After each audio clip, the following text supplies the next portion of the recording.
அம்மா மருமகளே, சொல்லுங்க மாமா. ரொம்ப தூரம் நடந்து போயிட்டு வந்தனால ரொம்ப டயர்டா இருக்குமா. ஸ்ட்ராங்கா கும்பகோணம் டிகிரி காப்பி போட்டு தெரியாமா? போட்டு தரேன் மாமா. எங்க மாமா அவ்வளவு தூரம் போயிட்டு வந்தீங்க?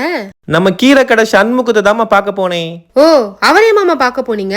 பாலக்கீரை வாங்கம்மா. திடீர்னு எதுக்கு மாமா பாலக்கீரை?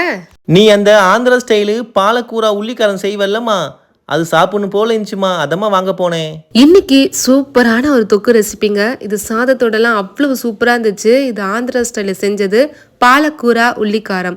இது சாப்பாடோட அவ்வளவு சூப்பரா இருந்துச்சு. கண்டிப்பா ட்ரை பண்ணி பாருங்க. இது பாலக்கீரை வச்சு செய்யற ரெசிபி. இது செய்ய கடாயில 1 டேபிள் ஸ்பூன் எண்ணெய் விட்டுட்டு 1 டேபிள் ஸ்பூன் தனியா, 1 டேபிள் ஸ்பூன் கடலைப்பருப்பு, 1/2 ஸ்பூன் அளவுக்கு சீரகம் இது நல்லா வந்து ரோஸ்ட் பண்ணிக்கலாம். இதோட கலர் லைட்டா மாறினதும் ஒரு 6ல இருந்து 7 பல்லு பூண்டு, ஒரு 4 மீடியம் சைஸ் வெங்காயத்தை ரஃபா சாப் பண்ணி சேர்த்துக்கோங்க.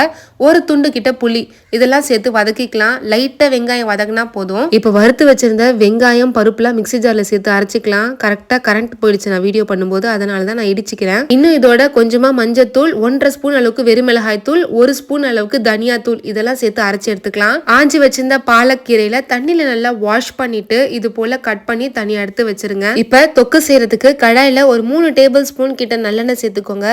இதுல 1 ஸ்பூன் கிட்ட கடுகு, ஒரு 1/2 ஸ்பூன் கிட்ட வெந்தயம், கொஞ்சமா உளுத்தம்பருப்பு, 2 காஞ்ச மிளகாய் உடைச்சு சேர்த்துக்கோங்க.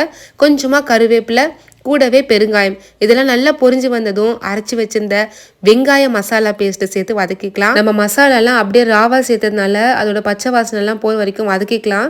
கொஞ்ச நேரத்தில் அந்த தொக்குல இருந்து எண்ணெய் பிரிஞ்சு வரும். இப்போ வந்து நம்ம கட் பண்ணி வச்சிருந்த பாலக்கீரை இதோட சேர்த்துடலாம். அண்ட் இந்த தொக்குக்கு தேவையான அளவுக்கு நம்ம உப்பு இதோட சேர்த்துடலாம். இப்போ இது எல்லாத்தையும் ஒன்னா வந்து நல்லா கலந்து விட்டுட்டு தட்டு போட்டு மூடி நல்லா கீரையை வந்து வேக வச்சுக்கலாம். பச்சை கலர்ல இருந்து நல்லா இது போல ப்ரௌன் கலர்ல மாறும். இப்போ கடைசியா ஒரு 1/2 ஸ்பூன் கிட்ட வெல்லம் தூள் சேர்த்துக்கலாம். வெல்லம் தூள் சேர்க்கறதுனால டேஸ்ட் வந்து எல்லாத்தையும் என்ஹான்ஸ் பண்ணி தரும். அவ்வளவுதாங்க, சூப்பரான பாலக்கூரா உள்ளிக்காரம் ரெடி. கீரையே பிடிக்காதுன்னு சொல்றவங்களுக்குலாம் இந்த தொக்கை செஞ்சு கொடுங்க, கண்டிப்பா விரும்பி சாப்பிடுவாங்க. செஞ்சு பார்த்துட்டு சொல்லுங்க.